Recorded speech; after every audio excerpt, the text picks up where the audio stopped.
Many people know and talk about the lost Josephine Mine that's supposedly near Hoyts Peak or in the Uinta Mountains.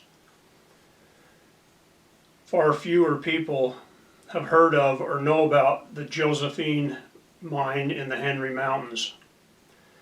If I had to compare these two mines, I would say that the Josephine Mine, the lost Josephine Mine of the Henrys, is probably one of the wealthiest mines in the state of Utah. There's a lot of information about the Josephine Mine in the Henrys that are in older books, but not so many in the more modern era. In the more modern era, you don't hear treasure hunters or the experiences and stories about those that explore the Henry Mountains. I think it's because the Henry Mountain Range is a little more rugged and remote, a little more hostile environment, a lot less people, a lot further from anywhere. You almost always get a flat tire when you go to the Henry Mountains. There isn't a lot of evidence, visible evidence, in the Uintas of gold. People find an occasional nugget or maybe working a vein, but there's really not a lot of evidence of gold in the Uintas. There's a lot of stories, there's a lot of rumors, there's a lot of legends. But in the Henrys, every time I go there, I come home with gold. It might be small amounts, but every time I go there, I find color. It's a gold district, and there's a lot of gold. In fact, the old Spanish Trail, after it comes across Spanish Bottoms, where it crosses the Colorado River, it heads directly towards the Henry Mountains. And as the old miner Wolverton, in his research and studies, he said that the trail from the Spanish Bottoms to the Henrys was riddled with busted bags of ore and evidence of the Spanish coming and going. And said the path was about 3 and sometimes 5 feet wide, worn into the sandstone 6 to 8 inches in places. And so the Henrys, the lost Josephine Mine of the Henrys, was a big producer of gold, and I believe it was part of a real of mines. In other words, the family that owned the mines, whether it was the Martiniques or whoever owned the mines, they owned not just one mine but many mines, and they called them the Josephine Mines. And I believe that that is why there is some confusion about the Josephine of the Henrys and the Josephine of Hoyts Peak. I believe they were owned by the same mining family. In this quick video clip, I show a monument.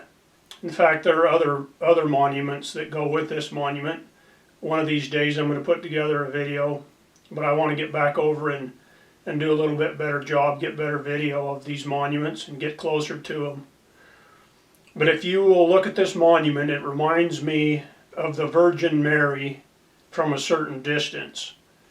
And when you realize that the name of the mine in the Henrys was named after a French princess, then perhaps this figurine of a woman looking back is reminiscent of the lost Josephine.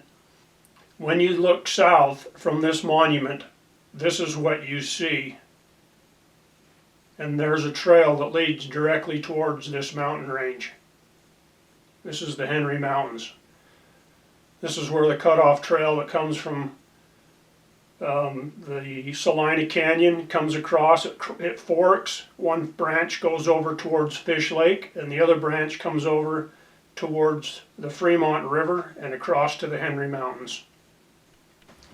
If you want to read a good explanation of the Josephine Mine, this is from Lost Treasures on the Old Spanish Trail by George A. Thompson. The lost Josephine De Martinique.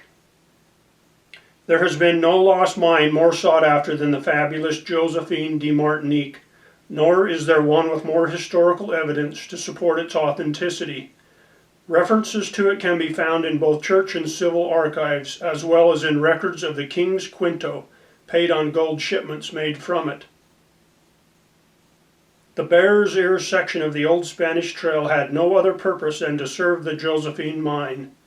From the earliest explorers and inventors, such as Father Posada during the 1630s, to the minor historians like Edgar Wolverton, who traced its route in the 1920s, all knew the old trail led only to the Josephine. And then it goes on to say that in the Henrys there are giant pines growing among the ruins of centuries-old smelters and Arasta sites.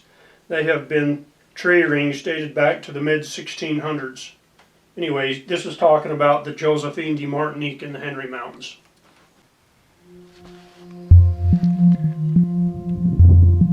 This is a pretty badass rock cairn. Looks like a little guy standing up there with arms and a head. Thing's about 2 miles away. I'd say it's going to be 8 to 10 feet tall.